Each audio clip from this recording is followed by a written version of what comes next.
जानता हूं, तो मुझे पूर्ण विश्वास है कि तुम अपना अधूरा द्वंद अवश्य पूरा करोगे। मैं पहले भी वही अर्जुन था और अब भी वही अर्जुन हूं। मुझे ये द्वंद स्वीकार है।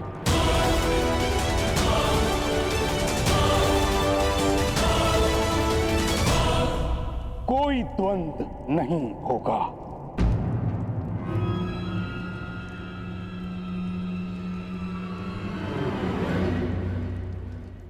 क्यों पितामह? महामंत्री के अनुसार अर्जुन ने मुझे पराजित किया, परंतु वो स्वयं भी विजयी नहीं हुआ है। अगर वो सर्वश्रेष्ठ है तो उसे सिद्ध करना होगा।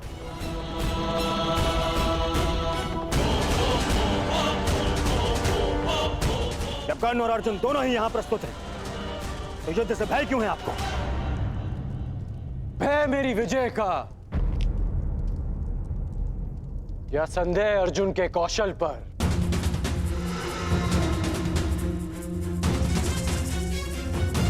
या अविश्वास आचार्य द्रोण की शिक्षा पर? सावधान कर्ण, मेरे गुरु के अपमान का तो साहस मत करना। आज्ञा दीजिए पितामह। आज संसार देखेगा आचार्य द्रोण द्वारा रचित अर्जुन नामक तट से टकराकर कर्ण नाम की लहर कैसे टूटती है। किस प्रकार मेरे में कर्ण की चुनौती के सूर्य को अस्त करते हैं। कर्ण ने हस्तिनापुर की न्याय और नीति पर प्रश्न उठाया है। आज इन्हें विश्वास हो जाएगा कि हस्तिनापुर में अब भी न्याय और नीति का शासन है।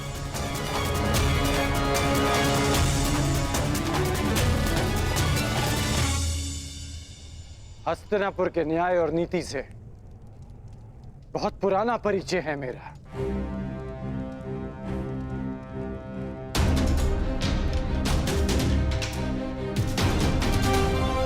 परंतु मैं तुम्हारे कौशल का परिचय जानना चाहता हूं।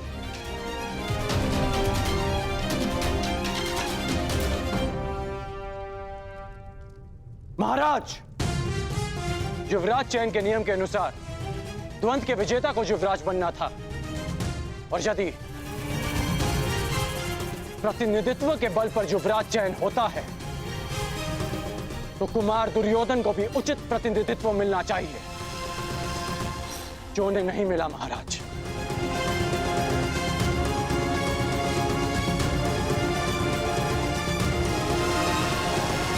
यदि अर्जुन कुमार युधिष्ठिर की ओर से द्वंद कर सकता है तो मैं भी कुमार दुर्योधन का प्रतिनिधित्व करूंगा।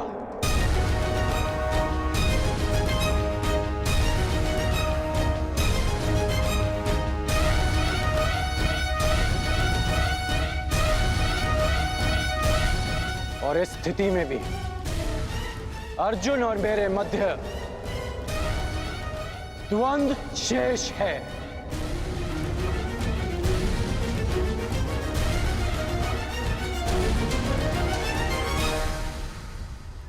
इसे कहते हैं सीधे पांव 12।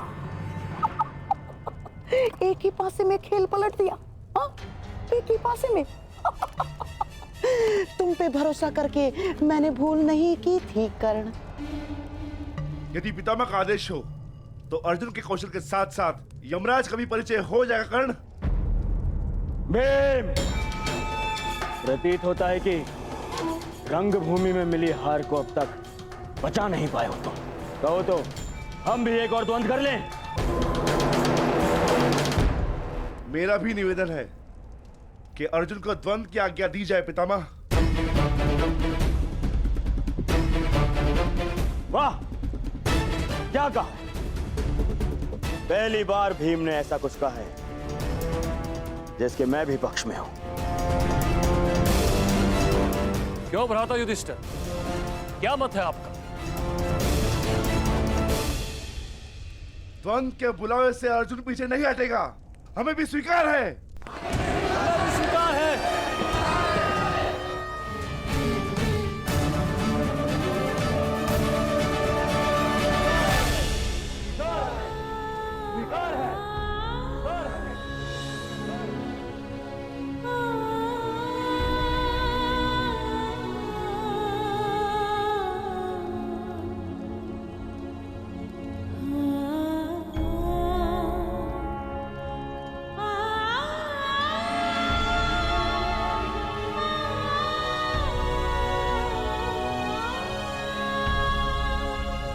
परंतु मुझे स्वीकार नहीं।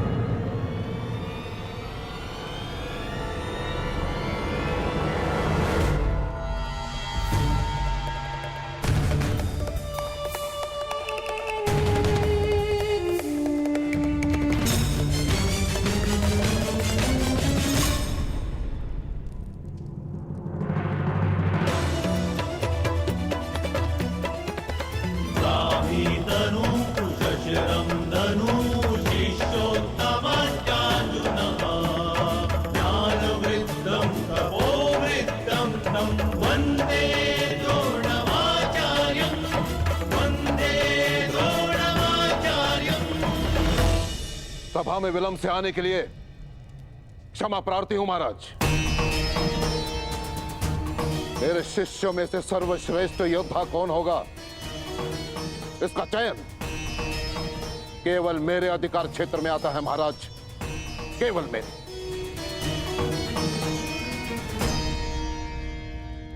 आपका तात्पर्य क्या है आचार्य?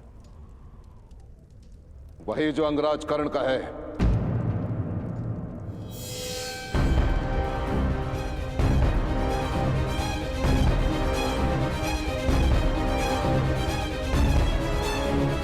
यदि सर्वश्रेष्ठ योद्धा का चयन युद्ध भूमि है तो युद्ध भूमि मैं दूंगा।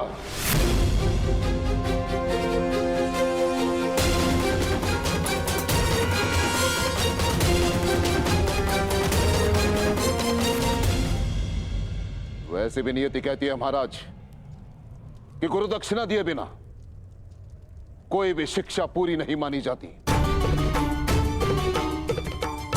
मुझे गुरु दक्षिणा चाहिए, वो भी राजकुमारों से। और जो शिष्य मुझे मेरी गुरु दक्षिणा प्रदान करेगा वो हस्तिनापुर का युवराज होगा।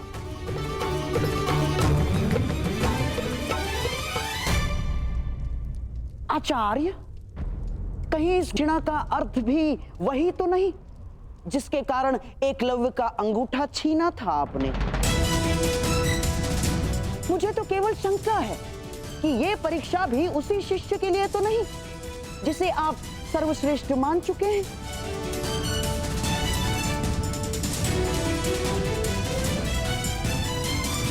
कहिए आचार्य, क्या चाहिए आपको गुरु दक्षिणा में?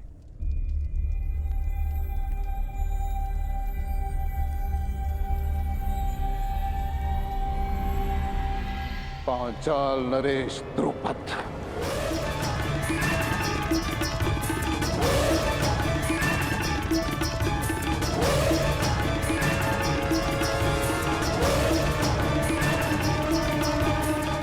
मुझे गुरु दक्षिणा में पांचाल नरेश द्रुपद चाहिए महाराज।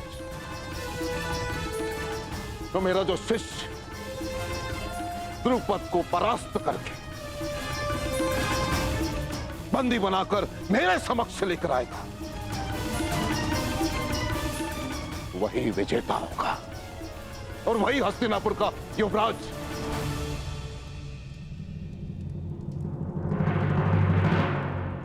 ये कैसी गुरु दक्षिणा है आचार्य? आप जानते हैं कि पांचाल नरेश द्रुपद कितने शक्तिशाली हैं। उनकी सेना अपराजेय है आचार्य। योद्धाओं में वट वृक्ष के समान है वो। तो मेरे शिष्यों को बलपूर्वक उस वृक्ष को उखाड़ कर फेंकना होगा महाराज। अपने गदा के प्रहार से पांचाल के दुर्ग की नींव हिलानी होगी। अपने बाणों की वर्षा से पांचाल के आकाश को प्रकाशहीन करना होगा। हस्तिनापुर का युवराज केवल वही हो सकता है महाराज जिसके नाम से शत्रु कांपे, जिसके तेज मात्र से हस्तिनापुर को कोई चुनौती ना दे पाए, केवल वो। मैं अपने पुत्रों को मृत्यु के मुख में नहीं भेज सकता। ईश्वर ने मुझे नेत्र नहीं दिए हैं। अब आप चाहते हैं कि मैं अपने पुत्रों के मुख से स्वर भी ना सुन पाऊं? नहीं आचार्य, आप कुछ और गुरु दक्षिणा मांग लीजिए। मैं यहां व्यापार के लिए नहीं, प्रतिकार के लिए आया हूं महाराज। मुझे द्रुपद चाहिए या फिर और कुछ नहीं। और यदि हस्तिनापुर मुझे मेरी गुरु दक्षिणा नहीं दे सकती तो मैं कहीं और ढूंढूंगा उस सर्वश्रेष्ठ योद्धा को जो मेरी गुरु दक्षिणा मुझे प्रदान करे।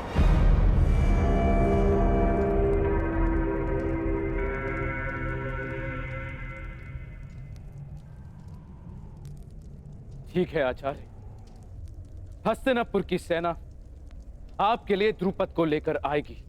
ताची स्वयं द्रुपद को बंदी बनाकर लेकर आएंगे। नहीं महाराज, मैं महामहिम का गुरु नहीं हूं, मैं गुरु राजकुमारों का गुरु हूं। मुझे गुरु दक्षिणा चाहिए तो केवल इन्हीं से चाहिए। परंतु एक बात का स्मरण रहे महाराज, हस्तिनापुर का प्रारंभ केवल वही बन सकता है जो सिंह के साथ युद्ध करे। जिसे हस्तिनापुर के ध्वज में अपना नाम अंकित करना है उसे सर्वप्रथम पांचाल के ध्वज को झुकाना होगा।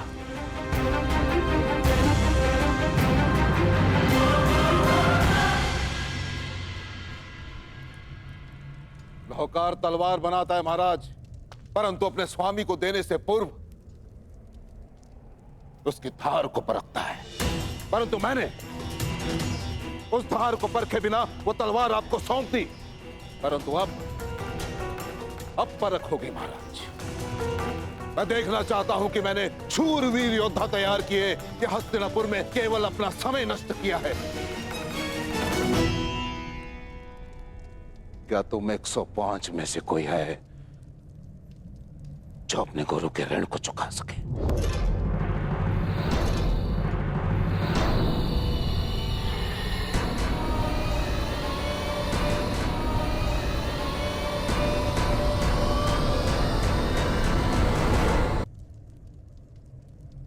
मुझे मेरा उत्तर मिल गया महाराज। आज अपने ही परीक्षा में असफल रहा।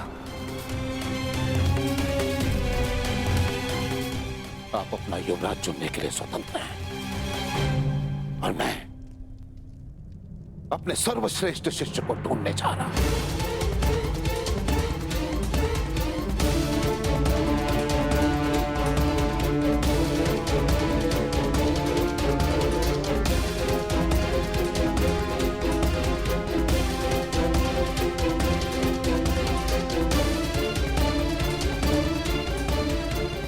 गुरुदेव,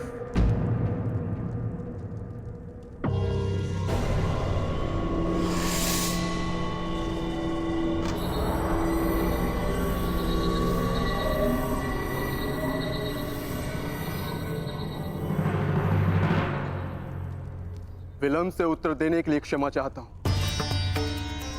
मैं सोचने लग गया था कि वर्षों के महान परिश्रम के बदले मेरे गुरु बस इतनी सी गुरु दक्षिणा मांग रहे हैं।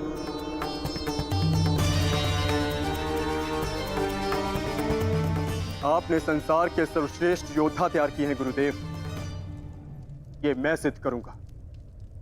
मैं पांचाल नरेश को आपके समक्ष लेकर आऊंगा। मैं पांचाल की ध्वजा को आपके चरणों में भेंट करूंगा।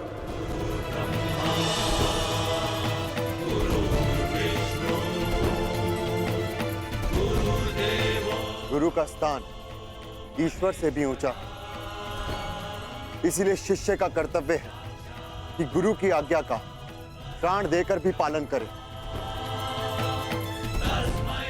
हमारे गुरु की कामना अधूरी रह जाए, यह हमारी गुरु दक्षिणा, यह हम कभी स्वीकार नहीं करेंगे। आपको आपकी गुरु दक्षिणा अवश्य मिलेगी गुरुदेव। हम पांचों कल ही पांचाल की ओर प्रस्थान करेंगे।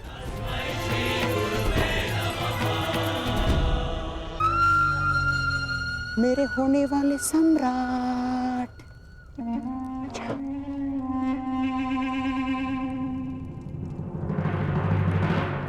हम भी जाएंगे।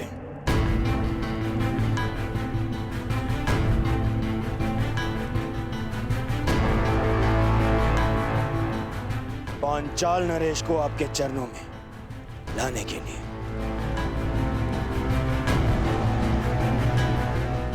और अब युवराज का चुनाव गुरु दक्षिणा ग्रहण के पश्चात ही होगा।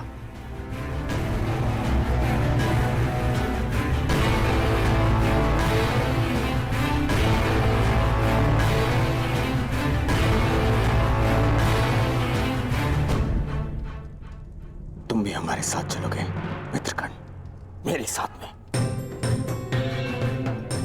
मैंने जीवन भर आपका साथ देने का प्रण लिया है कुमार। मैं अवश्य आपके साथ चलूंगा। कुमार दुर्योधन, यदि एक सूत पुत्र अपनी योग्यता सिद्ध करने के लिए एक राजकुमार से सहायता मांगे तो वो उचित है, परंतु एक राजकुमार युवराज बनने के लिए एक सूत पुत्र से सहायता ले वो उचित नहीं है। जो युवराज बनने के योग्य नहीं। मैं केवल एक बार मां महिम से कहता तो संपूर्ण पांचाल राज मेरे चरणों में होता, परंतु मैंने ऐसा किया नहीं।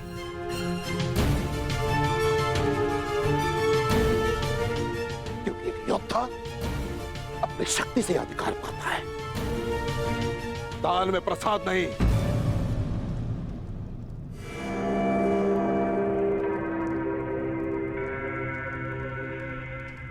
और जितने शिष्य अपने ज्ञान की शक्ति प्रदान की है वो आने वाले कल के सम्राट की दाहिनी भुजा बनने वाले हैं।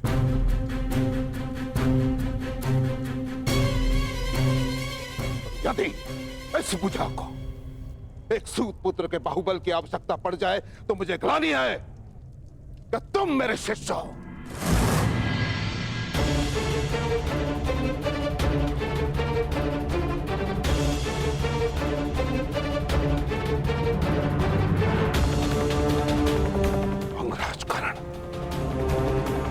तुम अपने मित्र के सहायता के लिए प्रस्तुत हो, ये तुम्हारा कर्तव्य है, परंतु युवराज पद के इस परीक्षा में तुम सम्मिलित रहे ये तुम्हारा अधिकार नहीं था। ना तो तुम मेरे शिष्य हो और ना ही रंगभूमि के भांति इस बार मैंने किसी योद्धा को ललकारा है।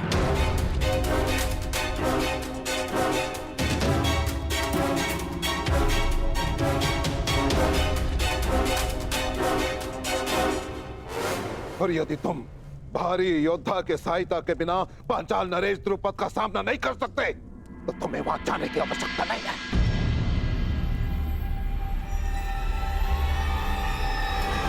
आचार्य,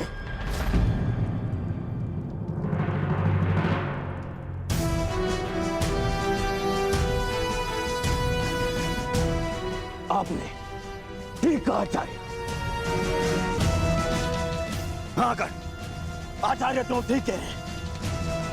ये उनके शिष्यों की परीक्षा है, इसलिए मैं दुर्योधन अपने भाइयों के साथ में स्वयं अपने गुरु दक्षिणा का ऋण चुकाने अवश्य जाऊंगा। यदि ऐसा करते हुए मैं वीर गति को भी प्राप्त हुआ तो मेरा सौभाग्य होगा।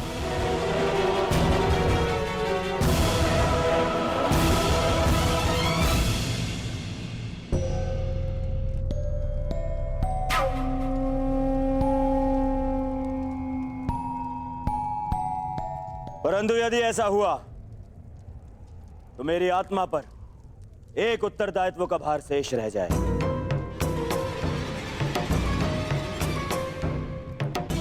मैंने कर्ण को अंगराज घोषित किया, इसीलिए मेरा निवेदन है कि पांचाल पर आक्रमण से पूर्व मित्र कर्ण का राजाभिषेक कर दिया जाए।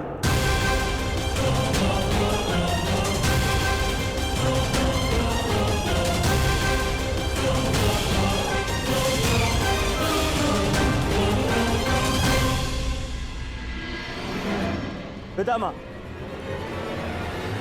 अंग देश पर आपने विजय प्राप्त की, उस पर आपका नियंत्रण है, इसलिए मैं आपसे निवेदन करूंगा हमारे परायण से पूर्व आप स्वयं कर्ण का राज्याभिषेक करें।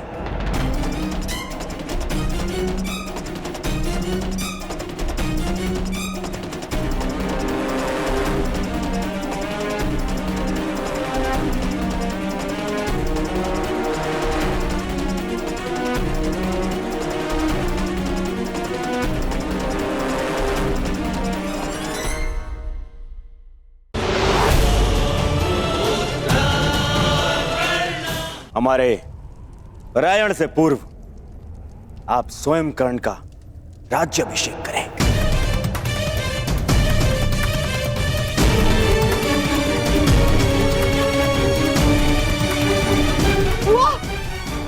महाराज, पुत्र दुर्योधन का विचार प्रशंसनीय है।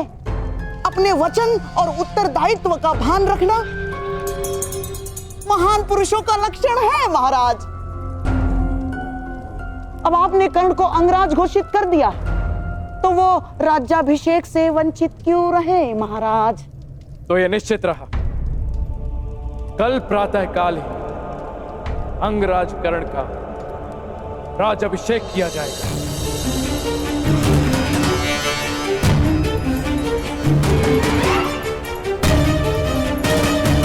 उसके पश्चात ही सभी कुरुपुत्र आचार्य द्रोण को गुरु दक्षिणा देने के लिए पांचाल की ओर प्रस्थान करेंगे।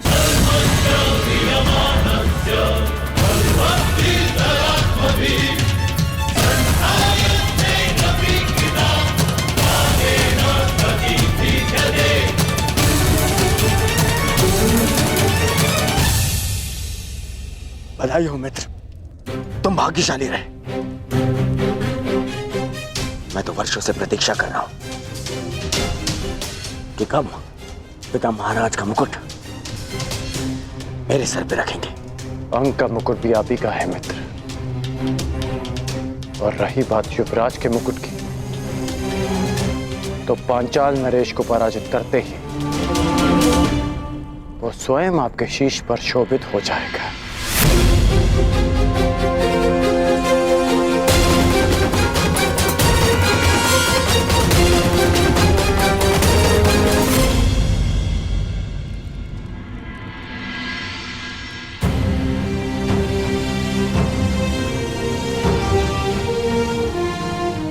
राजकुमार की जय हो। महारानी ने आपको स्मरण किया है। कल तुम्हारे राज्याभिषेक में मिलते हैं अंगराज कर्ण। मित्र, अभिषेक मेरा है, परंतु मुकुट सदैव तुम्हारा ही रहेगा।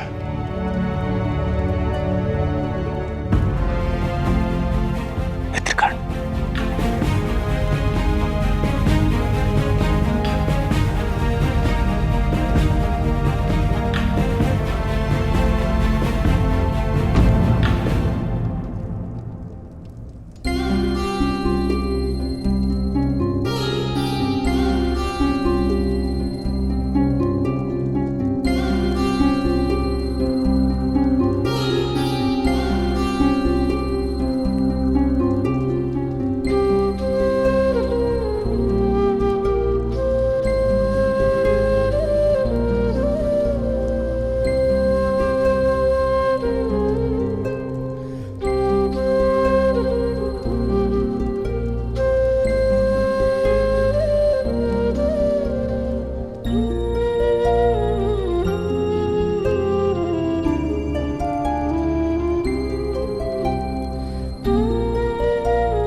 प्रणिपात राजमाता। यशस्वी भव।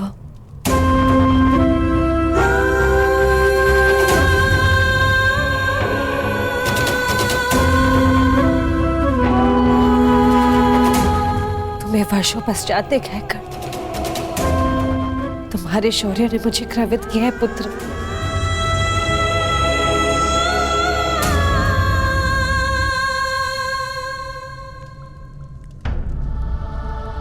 मुझे पुत्र कहकर आप अपना स्तर क्यों हीन कर रही हैं राजमाता?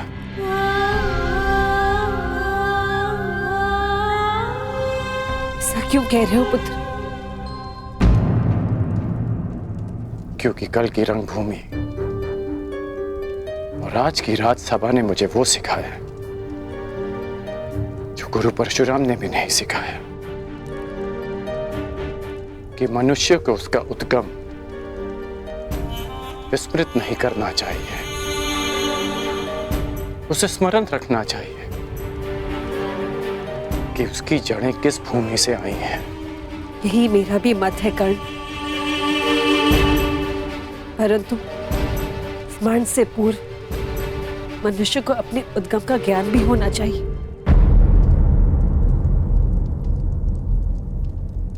क्या तुम जानते हो कि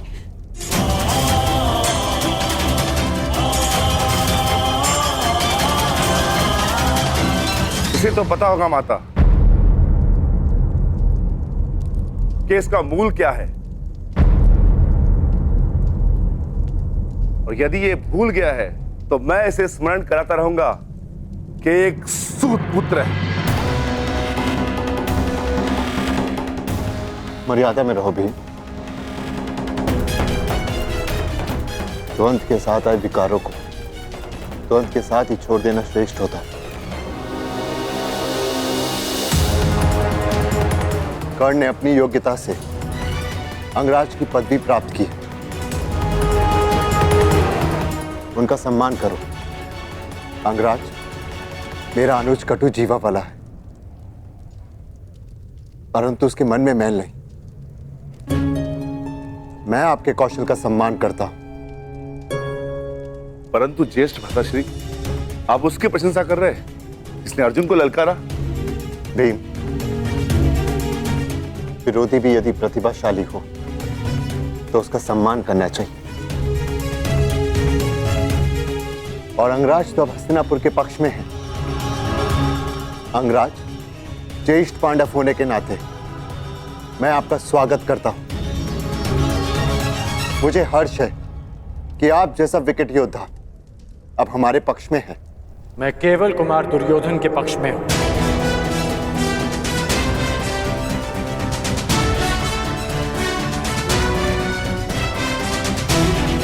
अंगराज, वो भी मेरे ही अनुज है।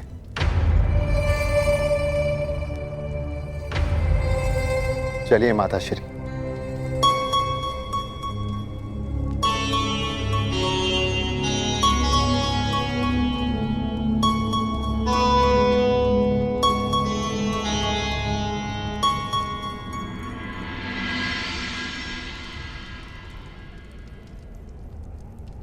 क्या हुआ कर्ण? अंगराज बनकर भी प्रसन्न नहीं हुए? नहीं, क्योंकि जिस प्रयोजन से अंगराज का पद स्वीकार किया वो प्रयोजन अधूरा रह गया। कदाचित सूर्यदेव भी तुम्हारे समक्ष आ गए। मनुष्य पर अन्याय का आरोप लगाते हुए तुम्हारा मन नहीं भरा, जो अब देवताओं पर लक्ष्य साधने लगे? लक्ष्य तो मात्र एक है कि तुम्हें पराजय का स्वाद चखा सकूं, कि सर्वश्रेष्ठ होने के तुम्हारे अभिमान को भंग कर सकूं, कि वो अधूरा द्वंद्व पूरा कर सकूं।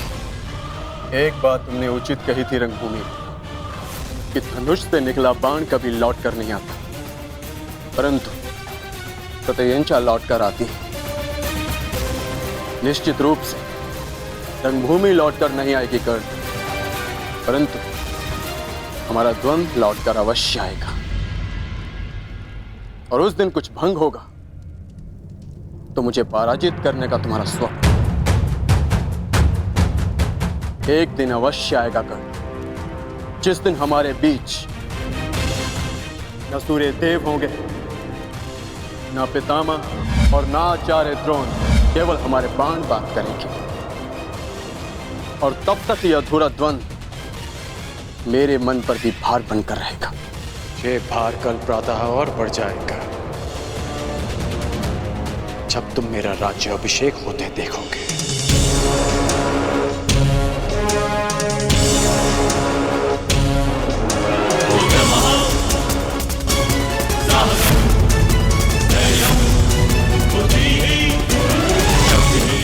कल अभिषेक स्थल पर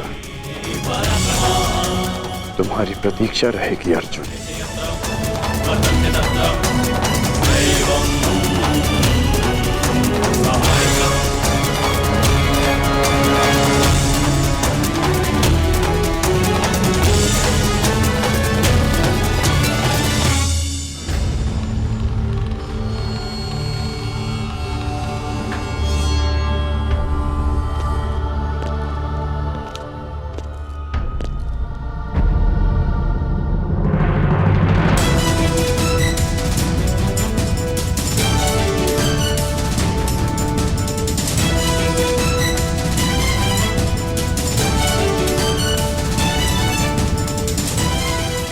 कर्ण का रक्षण केवल हिमालय की जड़ी बूटियों और दैवीय औषधियों से ही संभव था। राजकुमारी, मनुष्य मानता है कि जीवन का मार्ग सदा के लिए सीधा और सरल चलता रहेगा, किंतु एक घटना उस मार्ग को सदा के लिए मोड़ देती है। प्रणाम देवी। आप सब कुछ जानते थे ना अधिरथ, तो इतने वर्षों तक मौन क्यों रहे? क्यों नहीं बताया कि कर्ण मेरा? जब वन में मिले थे तब क्यों नहीं बता दिया था आपने? क्योंकि मैं प्रतिज्ञाबद्ध था देवी। देवी प्रियंवदा ने मुझे वचनबद्ध करके रखा था। वचन तोड़ना अपराध है, किंतु एक पुत्र अपनी माता के प्रेम से वंचित रखना, क्या ये अपराध नहीं? मैं हस्तिनापुर का सारथी हूँ देवी, और सारथी का कार्य होता है कि अपने रथी की मर्यादा और सम्मान को संभाले। यदि ये अपराध है तो यह अधिरथ आपके सामने दंड भोगने के लिए प्रस्तुत है। आप दंड के पात्र नहीं है अधिरथ, परंतु आपको अपनी भूल का प्रतिकार करना होगा। आपको कर्ण को बताना होगा कि सत्य क्या है, कि उसे किसने जन्म दिया, कि वो पांडवों का ज्येष्ठ भ्राता है। और यदि आप ऐसा ना कर पाए तो मुझे स्वयं को प्रस्तुत करना होगा।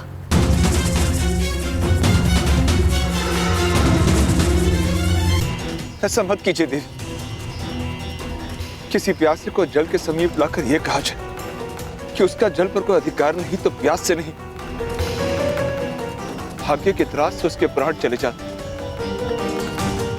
कर्ण अब राधे राधा से उसका एक पुत्र हस्तिनापुर के शासन ने छीन लिया। अब राधा से कर्ण को छीनकर राधा पर यह अन्याय न कर।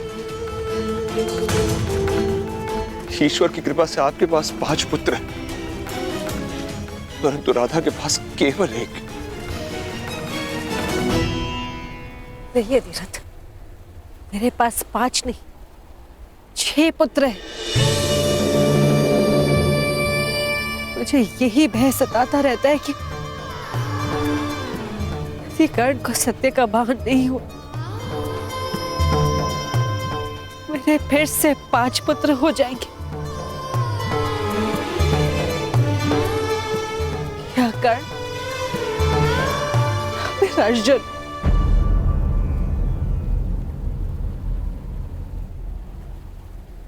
आपने कर्ण को रोका क्यों नहीं? क्यों धनुष उठाने दिया उसे? क्यों अर्जुन के समक्ष आने दिया उसे? क्यों? कब तक सूर्य के पांव जकड़ के रख सकती है? सूर्य पुत्र है आपका कर्ण।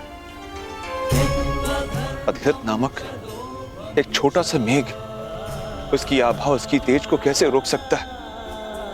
जिसके शरीर पर जन्म से ही कवच हो, उसके जन्म का कारण धनुष उठाना ही तो होगा देवी।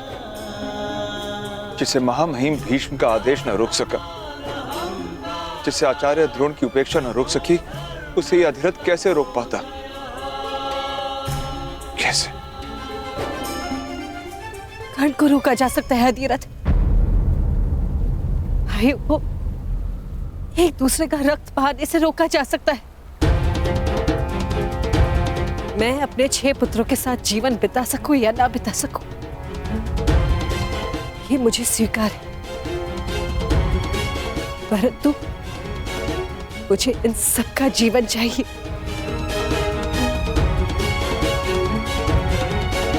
कैसे देवी? एक मार्ग है अधिरथ।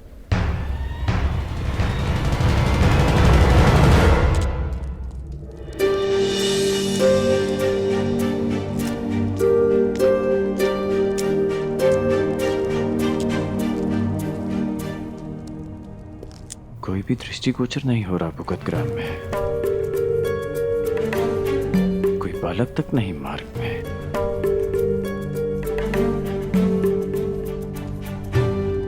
कहाँ गए सब? उस वीर की स्वागत की तैयारी में।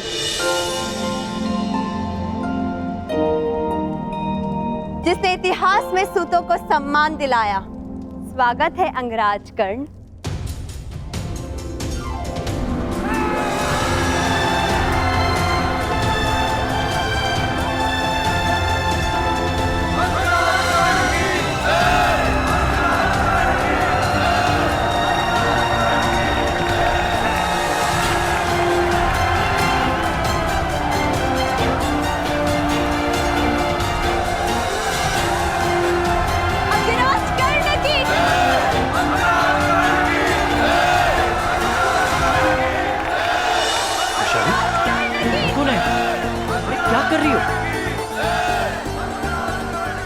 क्या कर रही हो वैशाली? रोक क्यों नहीं रही इन्हें? नहीं कर्ण, आज नहीं। शताब्दियों से जिनकी आंखों में केवल अश्रु रहे हैं, आज उनके होठों की मुस्कान मत रोको। आज उनकी आंखों में आकाश को छूने का स्वप्न है। हाँ कर्ण, अर्जुन का सामना करना तुम्हारे लिए केवल एक पल था, परंतु इनके लिए वो पल आने वाले स्वर्णिम कल का स्वप्न है। पहली बार क्षत्रियों की रंगभूमि ने सूतों के जीवन में रंग भरा है। वर्षों से अपमान का विष पीने वालों ने आज पहली बार सम्मान का अमृत चखा है। तुम्हारे पास सारे मार्ग हैं, मुझे रोकने के भी और मुझे उकसाने के भी। कल जब मेरा राज्य अभिषेक होगा तो दर्शकों की दृष्टि मेरे मुकुट पर होगी और मेरी दृष्टि उस पर जिसने मुझे स्थान तक पहुंचाया, तुम पर वैशाली। क्यों? मैं वहां किस अधिकार से जाऊंगी?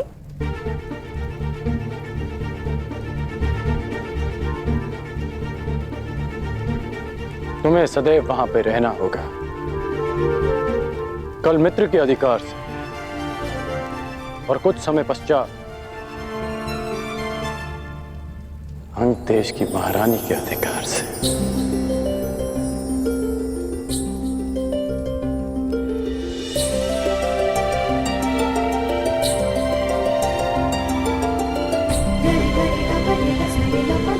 बधाई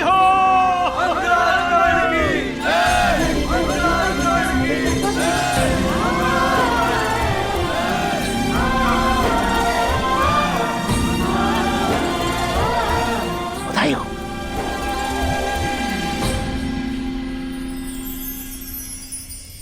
अंगराज कर्ण।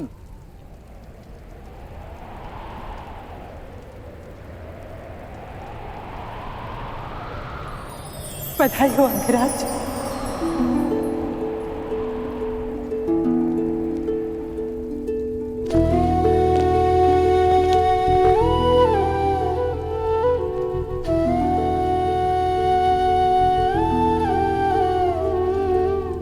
सबके मुख से अंगराज सुनना अच्छा लगता है माता,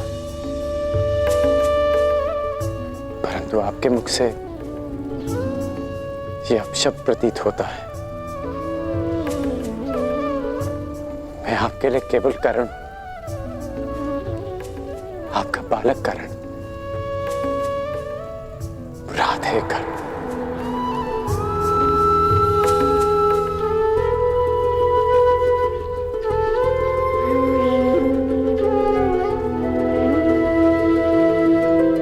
राधे कर आज द्वंद्व में विजय प्राप्त करके आया। आज सूर्य देव भी शत्रुओं के पक्ष में हो गए माता।